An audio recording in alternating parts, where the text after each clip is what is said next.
বাংলায় একটা কথা প্রচলিত আছে যে বেশি আশা করলে ফাঁসায় যায়, ঠিক সেরকমই একটা অনুভূতি হয়েছে সাম্প্রতিককালে মুক্তি পাওয়া সিনেমা বহুরূপ দেখার পরে। কারণ এটা ট্রেলার দেখে আমার কাছে মনে হয়েছিল যে এটা দুর্দান্ত একটা থ্রিলার সিনেমা হতে যাচ্ছে, কিন্তু সিনেমা দেখার পরে আসলে আমার আশা অতটা পূরণ হয়নি। সো বন্ধুরা, আজকে কথা বলবো মূলত সাম্প্রতিককালে সোহম এবং ইদিকা পাল অভিনীত সিনেমা বহুরূপ নিয়ে, যেটা পরিচালনা করেছেন আহ, আকাশ মালাকার, এবং অন্যান্য চরিত্রে অভিনয় করেছে কমলেশ্বর মুখার্জি এবং ভাস্কর দত্ত। আর কাহিনী যদি বলতে হয় তাহলে সোহম এখানে মূলত ডিআইডিতে বা ডিসোসিয়েটিভ আইডেন্টিটি ডিজঅর্ডারে আক্রান্ত, যে আসলে চার্বাক চরিত্র যখন থাকে তখন সে পূর্বে তার সাথে যারা অন্যায় করেছে তাদেরকে খুন করে, এবং এই খুনের রহস্য ঘিরেই এবং সোহমের যে পাস্ট ট্রমা সেটার উপর ভিত্তি করে এই সিনেমাটা আসলে কাহিনীটা চলছে।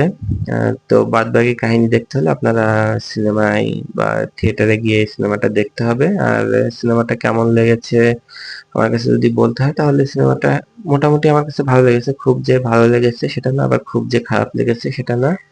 আর কাহিনী আহ, তো কিছুটা বললাম, কাহিনী চলে, তবে এই সিনেমাটা যেহেতু সাইকোলজিক্যাল থ্রিলার এবং ড্রামা সিনেমা, কিন্তু এই সিনেমায় মূলত থ্রিল বা সাইকোলজিক্যাল বিষয় থেকে সোহমের যে পাস্ট ট্রমা এবং সোহম এবং ইদিকার মধ্যে যে সম্পর্ক, এই রিলেশনশিপের বিষয়গুলোই মূলত ফোকাস করা হয়েছে। আর কমার্শিয়াল ধাঁচের সিনেমা যেহেতু, তাই দুই তিনটা গান এখানে যুক্ত করা হয়েছে, কিন্তু আমার কাছে মনে হয়েছে যে এই গানগুলো আসলে অন্তত একটা দুইটা গান তো এখানে সিনেমায় দরকারই ছিল না, বরং গানগুলো সিনেমার যে রিদম সেটা আসলে ভঙ্গ করেছে, আমার কাছে এরকম মনে হয়েছে। আর সোহমের অভিনয় আমার কাছে মোটামুটি ভালোই লেগেছে।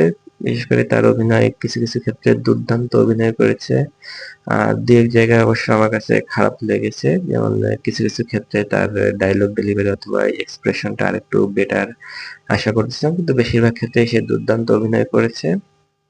আর কমলেশ্বর মুখার্জি এবং ভাস্কর দত্ত, সে আসলে দারুণ দারুণ অভিনয় করেছে। বিশেষ করে ভাস্কর দত্ত, তার অভিনয়টা ভালো লেগেছে। আর এই সিনেমাটা প্রথম অর্ধ থেকে আমার কাছে দ্বিতীয় অর্ধ বেশি আকর্ষণীয় এবং এঙ্গেজিং লেগেছে, বিশেষ করে যখন থেকে এই যে কমলেশ্বর মুখার্জি এবং ভাস্কর দত্ত এরা অভিনয় এদের শুরু হয়েছে তখন থেকে ভালো লেগেছে। আর পুলিশ অফিসার অফিসার চরিত্রে যে ব্যক্তি অভিনয় করেছে তার অভিনয় আমার কাছে একদমই ভালো লাগেনি। আর কিছু কিছু ক্ষেত্রে দুই একটা সিন করার জন্য যাদেরকে আনা হয়েছিল তাদের অভিনয়ও ভালো লাগেনি। মনে হয়েছিল যে যেহেতু দুই একটা সিন করতে হবে তাই যে কাউকে ধরিয়ে এনে মানে অভিনয় করানো, এরকম মনে হয়েছে।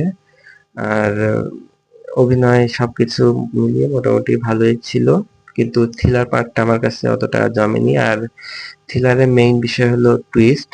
এই সিনেমায় আমার কাছে কোনো ওরকম কোনো টুইস্টই মনে হয়নি যে যেটা দেখে আর কি খুবই ভালো লাগবে, এরকম কোনো টুইস্ট নেই। আর ইনভেস্টিগেশন ওরকম আহ, মানে ইন্টেন্সিভ কোনো ইনভেস্টিগেশন এখানে দেখানো নেই। সবকিছু আর কি আপনা আপনি তাদের সামনে চলে আসতেছিল, তারা যে কষ্ট করে ইনভেস্টিগেশন করে বের করছে এরকম কোনো বিষয় আর কি ছিল না এই সিনেমায়।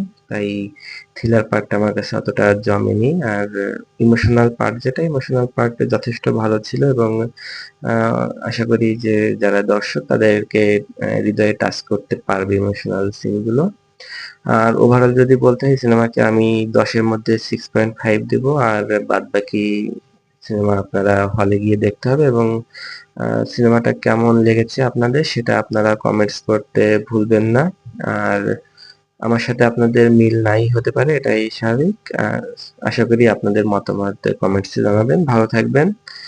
বাই।